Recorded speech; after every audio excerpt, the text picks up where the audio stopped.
नमस्कार। India debate में आप सबका स्वागत है। आज रक्षाबंधन है। आप सबको रक्षाबंधन की हार्दिक शुभकामनाएं। देश की एक बेटी की लड़ाई हम लोग लड़ रहे हैं और देश के एक भाई की भी लड़ाई लड़ रहे हैं। वो चारों बहनें आज इंतजार कर रही होंगी और हर राखी पर इंतजार कर रही होंगी अपने प्यारे भाई का। लेकिन वो भाई उन्हें नहीं मिलेगा और वो बहन जो अपने कई भाइयों को राखी बांधती थी, उन्हें भी कोई भाई नहीं मिलेगा। मैं दिशा की बात कर रहा हूं और सुशांत की बहनों के लिए बात कर रहा हूं। हमारी श्रद्धांजलि और हमारी संवेदना दोनों है, दोनों परिवार के लिए। लेकिन इस लड़ाई को इसी संवेदना से ताकत मिलती है, हौसला मिलता है और आखिरी अंजाम तक पहुंचाने की जिद मिलती है। मित्रों, 7 अगस्त की लाइव को देखने के बाद कुछ लोगों के जमीन खिसक गए हैं, पैर कांप रहा है। हमारे विश्वस्त सूत्रों ने हमें जो जानकारी दी है, उससे आप भी हिल जाएंगे। 7 अगस्त की पूरी कार्रवाई लाइव थी, ये बात हम आपको बता चुके हैं। और पूरी कार्रवाई को कम से कम 10-11 लोगों ने बड़ी गंभीरता से देखा और उसमें सबसे अधिक जो हाथ पैर फूलने की खबर आ रही है, अब ये तो जांच का विषय है, ये तो अब इंटेलिजेंस एजेंसी जांच करेगी। वो खबर है ठाकरे परिवार का। उद्धव ठाकरे और आदित्य ठाकरे खास तौर से दोनों अलग अलग कमरे में, अलग अलग जगहों पे खबर है ये। मुझे उद्धव ठाकरे ने फोन नहीं किया है, ना ही आदित्य ठाकरे ने फोन किया है कि मैं लाइव देख रहा हूं। लेकिन बिल्कुल विश्वस्त सूत्रों के हवाले से मैं आपको ये बता रहा हूं कि आदित्य ठाकरे और उद्धव ठाकरे ने अदालत की कार्रवाई को लाइव जो था उसे देखा। इतना ही नहीं, किस किसने देखा? हमारे सूत्र को हमने कहा था कि इन सबसे जानकारी पर आप अडिग रहिएगा, क्योंकि ये लाइव हो सकता है 7 अगस्त को की कार्रवाई लाइव हो। अनफॉर्चुनेटली 16 जुलाई की नहीं हो पाई थी। आदेश तो इस लाइव प्रसारण की हो गई थी ठीक 16 जुलाई के 2 दिन पहले, जब जस्टिस गवई, मुख्य न्यायाधीश भारत के, जब मुंबई गए थे और वहीं से उन्होंने हरी झंडी दिखाई कि मुंबई हाईकोर्ट की अधिकतर कार्रवाई लाइव होगी। सभी नहीं हो सकती, लेकिन अधिकतर कार्रवाई लाइव होगी।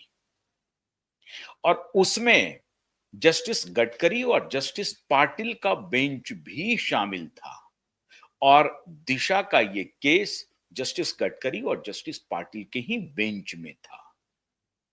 तो लाइव करने की जो तकनीकी प्रक्रिया होती है, उसे पूरा करने में थोड़ा वक्त लगा, इसलिए 16 जुलाई की लाइव हो नहीं पाई। और इन माफियाओं ने उस दिन की जो सुनवाई थी, उसको पूरी तरह से डिस्टॉर्ट करके छापने की कोशिश की। उसके बाद फिर नोटिस गया, हमारे वकीलों ने फिर नोटिस भेजा उन मीडिया संस्थानों को कि आपने अदालत की कार्रवाई जो जो खबर होनी चाहिए थी उसे ना बता करके कुछ और बता रहे हैं। आपने ऐसा क्यों बताया? इसके लिए भी नोटिस गया और उसका जवाब आ रहा है कि नहीं, हमने जो कुछ भी खबर हम चला रहे हैं, छाप रहे हैं, वो किसी अन्य मीडिया को देख करके छाप रहे हैं। उनको अपने संवाददाता पर भरोसा नहीं है। उनको इतना इतना बड़ा नेटवर्क है उनका, दावा करते हैं कि देश के सबसे बड़ा न्यूज नेटवर्क है वो। हर जगह उनके सूत्र मौजूद हैं, संवाद सूत्र मौजूद हैं, रिपोर्टर्स मौजूद हैं। लेकिन अपने रिपोर्टर्स के हवाले से कोई खबर नहीं दे रहे हैं। हवाला कभी दे देते हैं कि फलाना ग्रुप में जो खबर छपी थी उसके आधार पर मैंने छापा, और ये सब वो लिख करके रिप्लाई कर रहे हैं। क्लोजर रिपोर्ट कहां आई नहीं आई, उस पर जो गया कि भाई हमने तो सीबीआई को नोटिस भेजा हुआ है। दिशा सालियान के वकील ने, दिशा सालियान के पिता सतीश सालियान के वकील ने सीबीआई को लिखित नोटिस भेजा है कि आपने सुशांत सिंह राजपूत का जो केस क्लोज किया है उसकी कॉपी दिया जाए हमें। वो किधर क्लोज किया है? 2 महीने हो गए, कोई रिप्लाई नहीं आया। असल में कोई क्लोजर ही नहीं है। ये तो झूठी खबर फैलाई गई, झूठी खबर बताई गई। मित्रों, ये झूठी खबर का सबूत इसलिए मिल गया कि अब वो लिखित रूप में कह रहे हैं। बड़े-बड़े मीडिया संस्थान होने का दावा करने वाले, वो अपना रिप्लाई जो भेज रहे हैं लीगल नोटिस का कि हमने जो ये खबर चलाई है, फलाना न्यूज़ नेटवर्क को देखते हुए चलाई है। उन्होंने भी इसको उद्धृत किया है अपने अखबार में। मतलब टाइम्स ऑफ इंडिया ने एक रिप्लाई किया कि हमने हिंदुस्तान टाइम्स और अन्य मिड डे को देख करके उसमें भी यह खबर प्रकाशित हुई है, उसके आधार पर अपने यहां हमने खबर प्रकाशित की। इससे बड़ी हास्यास्पद बात कोई हो नहीं सकती कि देश का सबसे बड़ा न्यूज नेटवर्क कहलाने वाली टाइम्स ऑफ इंडिया वो हवाला दे, रिप्लाई करे कि हमने अन्य मीडिया के रिपोर्ट को देख करके अपने यहां रिपोर्ट पब्लिश किया है। दुखद है। क्यों हाथ पैर कांपने लगे 7 अगस्त की लाइव को देखने के बाद? उसका जो सबसे बड़ा कैच है वो यही है, यही है, यही है कि अब मीडिया मैनेज नहीं होगा। अदालत में कहा जाएगा कुछ और मीडिया को पैकेट पहुंचा करके रिपोर्ट छपवा लिया जाएगा कुछ। ऐसा नहीं होगा, बिल्कुल नहीं होगा ऐसा। कैमरे इंस्टॉल्ड हैं, बड़े स्क्रीन पर देखिए, छोटे स्क्रीन पर देखिए, जज महोदय क्या कह रहे हैं, वकील साहब क्या कह रहे हैं, पक्ष और विपक्ष के वकील क्या कह रहे हैं, यह सब पता चलेगा। तो जब लाइव 7 अगस्त की शुरू हुई, हियरिंग स्टार्ट होते ही रिप्लाई फाइल करने वाले असिस्टेंट पब्लिक प्रोसिक्यूटर महोदया ने कहा कि मिलॉर्ड हमें वक्त दे दीजिए। उन्होंने पूछा कि भाई इस पर क्या कहना है आपका? उन्होंने कहा कि मुझे वक्त दे दीजिए। उन्होंने कहा कोई वक्त नहीं मिलेगा। अब ये लाइव चल रहा है। अब ये लाइव चल रहा है। जज साहब कह रहे हैं कि कोई वक्त नहीं मिलेगा। आप 2 सप्ताह का वक्त मांग रहे हैं। ये आप बार-बार आप समय मांग रहे हैं और जवाब आपके पास है नहीं। तो समय मांग क्यों रहे हैं? उनका साफ-साफ ये इशारा था कि आपको वक्त नहीं मिल सकता क्योंकि आपके पास जवाब है ही नहीं। वक्त नहीं देने का जो आधार बना, वो ये बना कि जज साहब के चेहरे पे साफ दिख रहा था कि इन मोहतरमा के पास, इनके क्लाइंट के पास इन आरोपों का कोई जवाब नहीं है। बस ये टाइम बाई कर रही हैं और कोर्ट का समय बर्बाद कर रही हैं। तो उन्होंने कहा कि आपको वक्त नहीं मिल सकता। खैर, फिर इन्होंने विनती की और वक्त नहीं मिल सकता। क्यों नहीं मिल सकता? क्योंकि ऑब्जेक्शन बहुत जबरदस्त रेज हो गया और ऑब्जेक्शन में कहा गया कि मिलॉर्ड, ये व्यक्ति जो मोहतरमा के पीछे खड़ा है, ये आपको कुछ नहीं समझता है, सुप्रीम कोर्ट को कुछ नहीं समझता है, किसी चीज को कुछ नहीं समझता है। ये बोल रहा है ये शख्स। अब ये लाइव देखते जाइए क्यों हाथ पैर कांप रहे हैं। अभी कौन कौन ने लाइव देखा है सब बता रहा हूं आपको। अब ये लाइव चल रहा है। हमारे एडवोकेट नीलेश ओझा जी ने कहा कि मिलॉर्ड, ये जो शख्स है इस मोहतरमा के पीछे खड़ा है, शैलेंद्र नगरकर, ये आपको कुछ नहीं समझता है। मतलब हाईकोर्ट को कुछ नहीं समझता है, सुप्रीम कोर्ट को भी कुछ नहीं समझता है। और कैमरे कैमरे में सब आ रहा है। कैमरे में तो जज साहब दिख रहे हैं। जज साहब गंभीरता से सुन रहे हैं, मुस्कुरा रहे हैं। अच्छा, मुझे ये कुछ नहीं समझता। उनके चेहरे से ये मैसेज जा रहा है। अच्छा, ये मुझे कुछ नहीं समझता। अच्छा, ये सुप्रीम कोर्ट को भी कुछ नहीं समझता। ओहो, बड़ी बात है।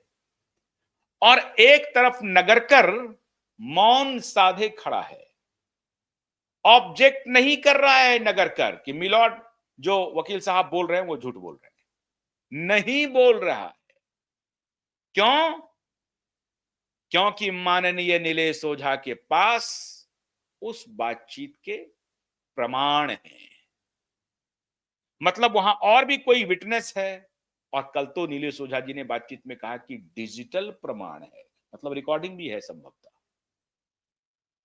संभवतः उनके पास रिकॉर्डिंग्स भी मौजूद है, और जिन लोगों के पास वो शख्स बोला होगा कि मैं सुप्रीम कोर्ट क्या है, मैंने बहुत सारे सुप्रीम कोर्ट को देखे हैं, मैंने हाई कोर्ट देखे हैं, ये सबका धमकी मत दीजिए। मतलब हाई कोर्ट और सुप्रीम कोर्ट का धमकी मत दीजिए, अदालत की धमकी मत दीजिए। अदालत से मैं बड़ा हूं, मैं 2 कौड़ी का पुलिस इंस्पेक्टर हूं, लेकिन मैं अदालत से बड़ा हूं, मैं अदालत से बड़ा हूं। इनके ऊपर कमिश्नर साहब रिप्लाई नहीं दे रहे हैं, और मैं 2 कौड़ी का मैं क्यों कह रहा हूं इन्हें? इनकी मानसिकता की वजह से कह रहा हूं। वो ईमानदार पुलिस ऑफिसर 2 कौड़ी के नहीं है, वो तो छोटा से छोटा सिपाही भी मजबूत है और हजारों करोड़ की ताकत रखता है। लेकिन मैं इसे 2 कौड़ी का कह रहा हूं, इस व्यक्ति को कह रहा हूं, इस नासमझ को कह रहा हूं। ये नासमझ है, इसके अहंकार को कह रहा हूं कि इसका अहंकार 2 कौड़ी का है। यह अहंकार धूल धूसरित हो जाएगा अदालत में, और जब अदालत के सामने इसके अहंकार को रखा गया तो यह मौन साध लिया, एकदम ओबीडियंट पुलिस ऑफिसर बन गया, सावधान की मुद्रा में खड़ा हो गया, बिल्कुल सावधान। जैसे कि जज साहब इनके तरफ देखें, और देख करके जज साहब के चेहरे पर तो आ गई वो बात, अच्छा ये मुझे कुछ नहीं समझता है, लेकिन खंडन नहीं किया।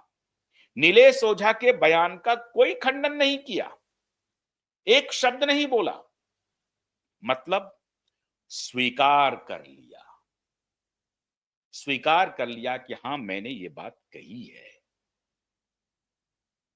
उसके बाद जब 2 सप्ताह का वक्त मांगा गया, ऑब्जेक्शन हुआ कि आपको वक्त नहीं मिलेगा, तो ये जो रुख था अदालत का, ये लाइव प्रसारण हो रहा था,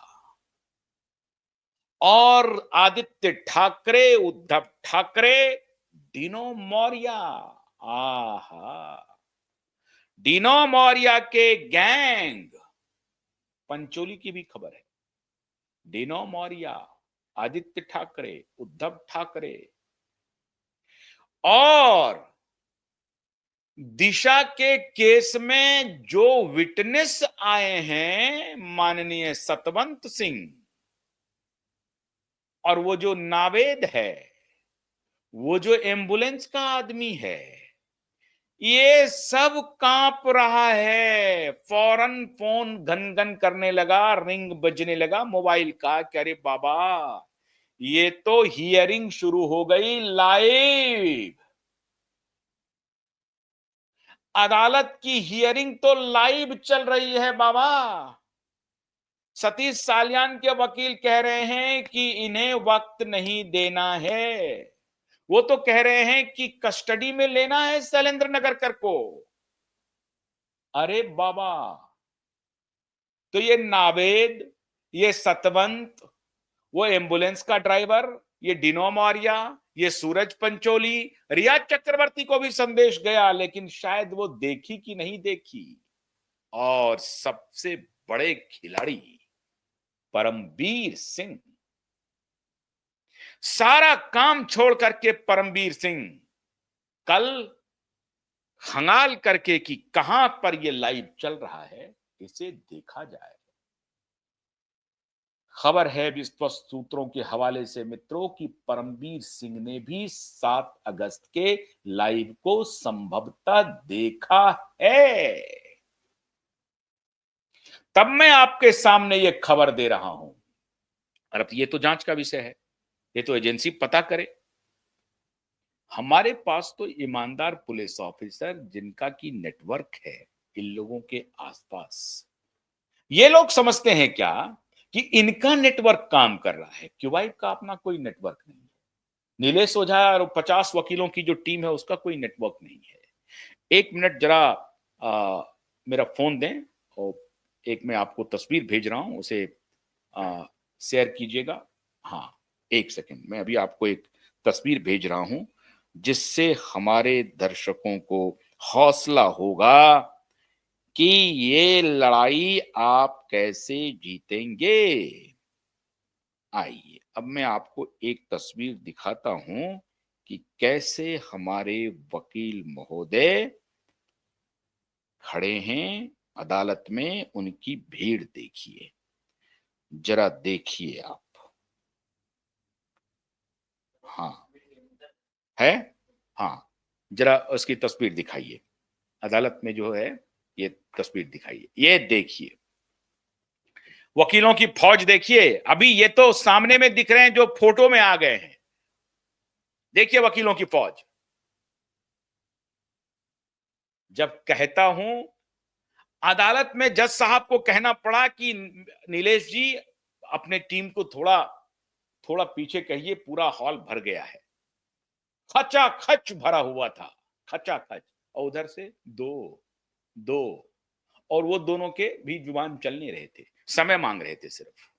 खचाखच आर्गुमेंट की बाढ़ लगने वाली है मित्रों, आर्गुमेंट की बाढ़। एक वकील मिस किया कि दूसरा सबूत, दूसरा आर्गुमेंट, दूसरा मिस किया तो तीसरा आर्गुमेंट। एक नहीं चलने देंगे। और अदालत देख करके ये खुश है। आपको मैं बताऊं, हमें जानकारी मिल रही है कि माननीय जज साहब बहुत खुश हैं। वो कह रहे हैं कि अच्छा, गरीबों की लड़ाई लड़ने के लिए इतने सूरमा हैं मैदान में, इतने सूरमा गरीबों की लड़ाई लड़ने के लिए। और सामने कौन? तो आदित्य ठाकरे, उद्धव ठाकरे, पूर्व मंत्री। अरे वो छोड़ दीजिए, चीफ मिनिस्टर और मिनिस्टर। इनके पिताजी की तूती बोलती थी और उनको बहुत रेस्पेक्ट भी करता हूं बहुत मामलों में। हिंदुत्व के मामले में, सनातन के मामले में बहुत रेस्पेक्ट करता हूं। अब पोते की करतूत बाल ठाकरे के लिए इज्जत है। हम सबके मन में बाल ठाकरे जी के लिए इज्जत है। अगर उनको थोड़े बहुत वो जो उत्तर भारतीय को मारपीट वगैरह का काम करते थे, उसको अगर मैनेज कर दें तो सनातन को लेकर के जो उन्होंने उनका रुख था, उनके लिए बड़ी इज्जत है। ये और बात है कि कांग्रेस के ही सपोर्ट से वो आगे बढ़े थे, वो थोड़ा बहुत तो उसमें चलेगा। लेकिन एक में राम मंदिर अभियान के लिए जो उनका कंट्रीब्यूशन था, साफ साफ कहा, राम मंदिर अभियान के लिए वो कंट्रीब्यूशन बहुत बड़ा था। बड़ी इज्जत करते हैं। लेकिन उन्होंने कल्पना में भी ये नहीं सोचा होगा कि मेरे कुल में एक कुलंगार पैदा होगा, मेरे कुल में एक ऐसा चरसी पैदा होगा कि जो दिन रात नशे में रहेगा, बीड़ का सेवन करेगा, पार्टीज करेगा, हत्या में शामिल होगा, बलात्कार में शामिल होगा। ये बाला साहब ठाकरे ने कभी नहीं सोचा होगा, कभी नहीं सोचा होगा। खैर अब वो इस दुनिया में नहीं है। बाला साहब ठाकरे के लिए हमेशा दरवाजा खुला रहता था।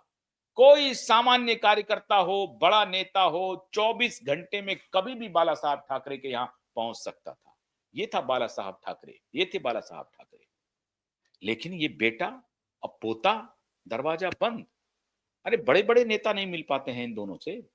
छोटे कार्यकर्ता की तो बात ही छोड़ दीजिए, बड़े नेता नहीं मिल पाते हैं। तो ये है इन बाप बेटों की करतूत। खैर अब वो बाप बेटों की करतूत आ रही है सामने। तो ये जो वकीलों की फौज हमने आपको दिखाई है, जरा फिर तस्वीर लाइए ताकि हमारे दर्शकों को यह भरोसा हो कि यह लड़ाई लड़ी कैसे जा रही है। ये कोर्ट परिसर की मैं तस्वीर आपको दिखा रहा हूं। और हम लोग ये मांग कर रहे थे कि लाइव होना चाहिए, प्रेयर में था कि लाइव होना चाहिए, लाइव होना चाहिए। और उसका असर ये हुआ कि जस्टिस गवई मुंबई जाते ही उन्होंने फैसला कर दिया कि मुंबई हाईकोर्ट की अधिकतर हियरिंग लाइव होगी। और उसमें संयोग बस जस्टिस गडकरी और जस्टिस पाटिल के बेंच का तो लाइव में शेड्यूल्ड है। परमबीर सिंह का पैर कांप रहा है। अब इसका जवाब क्या देंगे? इस रिप्लाई को तो परखचे उड़ा देंगे। एक तरफ गरीबों की फौज, और मैं एक बात और बता रहा हूं, ये 25-50 छोड़ दीजिए, यह आंकड़ा 100 तक चला जाएगा। 100 वकील खड़े होंगे, 100। और ऐसी अदालत में ऐसी सुनवाई आज तक नहीं हुई होगी जो सुनवाई होगी। मैंने पहले भी चुनौती दी है कि तुम अपनी पूरी ताकत बुला लो, ट्रंप को बुला लो, ट्रंप को बुला लो। अब छोड़ो, मोदी तो बेचारे हथियार डाल चुके हैं, फडणवीस और ये सब सब हथियार डाल चुके हैं। अब ट्रंप जी को बुला लो, वो एक पागल है वो, उनको बुला लो, कुछ नहीं होने वाला। अदालत ने बड़ी मजबूती से इस केस को अपने साख का विषय बना लिया है, ये भी मैं आपको बता रहा हूं। जस्टिस गडकरी और जस्टिस पाटिल का जो रुख है, वो इस देश के करोड़ों लोगों के लिए न्याय की, समझिए कि न्याय के एकदम तराजू पर बैठे हुए हैं जस्टिस गडकरी और जस्टिस पाटिल। और इसके पहले जस्टिस कोतवाल, सारंग कोतवाल साहब भी बैठे हुए थे। एक आध दो जो लोग थे वो उनके बारे में हो गया, रवानगी हो गई, तो वो खींच है, तो कंटेम्प्ट में फंसा दो, तो इधर कर दो उधर कर दो, कुछ बात बनी नहीं। कंटेम्प्ट की भी जो प्लानिंग थी वो भी फेल। 7 अगस्त को नीलेश ओझा को फंसा दो, नीलेश ओझा को उलझाओ। नीलेश ओझा अगर उलझ जाएंगे उधर तो फिर देखेंगे कौन। अरे यहां तो वकीलों की फौज खड़ी है, इसलिए चिंता मत कीजिए। अगर नीलेश ओझा को किसी और केस में ये उलझाने की कोशिश करेंगे तो एक से एक वकील, वहां तनवीर निजाम मौजूद है, वहां ईश्वर लाल अग्रवाल मौजूद है, और भी वकील मौजूद हैं, ठाकुर और ये वो। अरे कितने वकील हैं, मैं नाम कितना कितना लूंगा, अच्छा नहीं लगेगा, एक नाराज हो जाएंगे कि मेरा नाम उन्होंने क्यों नहीं लिया।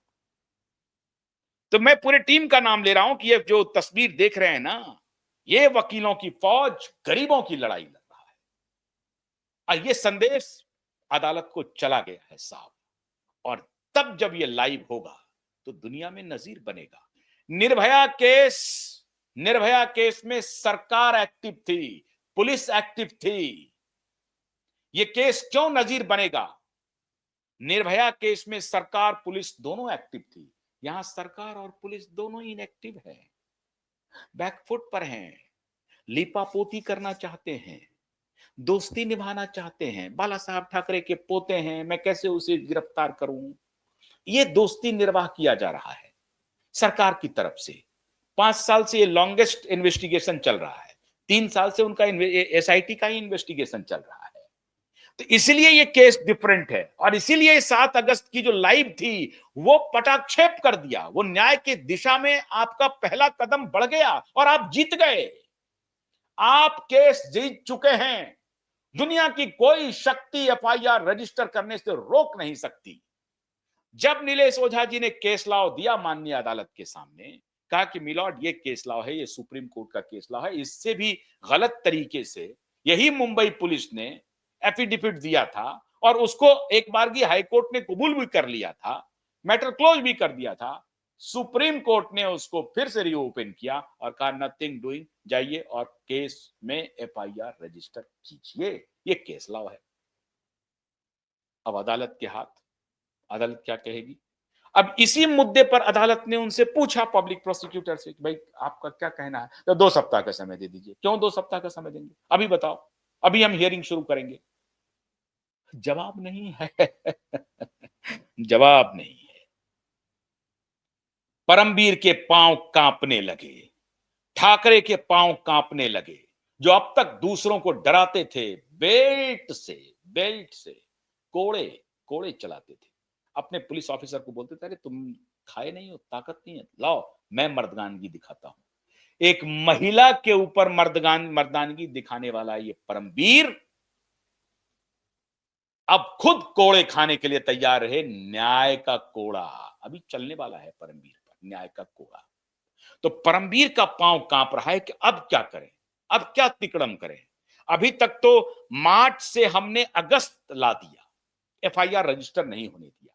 वो भ्रष्ट पुलिस ऑफिसर फनसरकर वो भाग गया, भ्रष्ट पुलिस ऑफिसर नहीं किया एफआईआर, सरकार के इशारे पर नहीं किया, देवेंद्र फडणवीस के इशारे पर नहीं किया।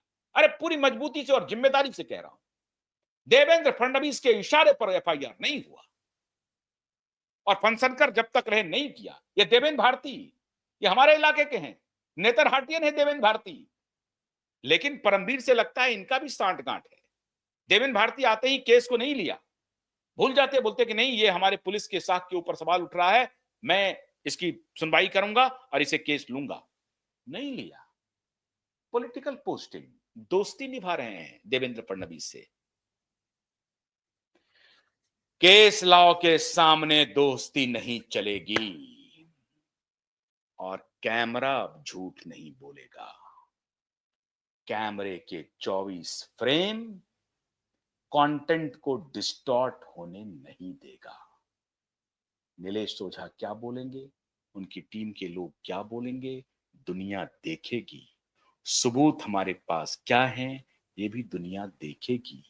और जब दुनिया देखेगी तो दुनिया फिर प्राकृतिक न्याय कर देगी और प्राकृतिक न्याय से बाहर अदालत नहीं जाएगा, जिसको आप नेचुरल जस्टिस कहते हैं। तो natural justice is bound to happen. It is a matter of days. Therefore अभिषेक कर गया है परमवीर और ठाकरे के पैर इसलिए कांप रहे हैं। अब क्या करें? अब कोई रास्ता नहीं है। अब विजय का इंतजार कीजिए जब गुनहगार को जेल जाना पड़ेगा। एफआईआर रजिस्टर होगा। एफआईआर का ये विरोध क्यों कर रहे हैं? इसलिए कर रहे हैं कि अगर एफआईआर अगर हो गया तो आपकी आधी लड़ाई हो गई। एफआईआर करना पड़ेगा तो इन्वेस्टिगेशन करना पड़ेगा, इन्वेस्टिगेशन करना पड़ेगा तो कोर्ट मॉनिटर्ड इन्वेस्टिगेशन होगा, एवरीडे की रिपोर्टिंग देनी पड़ेगी और फिर तो इधर से सवाल होंगे, उधर से जवाब होगा। जवाब कुछ होगा नहीं, फिर होगा क्या? जेल के दरवाजे। बहुत बहुत शुक्रिया। इंतजार कीजिए 14 अगस्त का। इस बीच में 12 अगस्त भी आ रहा है, 2 दिन के बाद और बताऊंगा, कल और बताऊंगा। बहुत बहुत शुक्रिया। आप सबको दोबारा रक्षाबंधन की हार्दिक शुभकामनाएं। बहुत बहुत शुक्रिया। नमस्कार।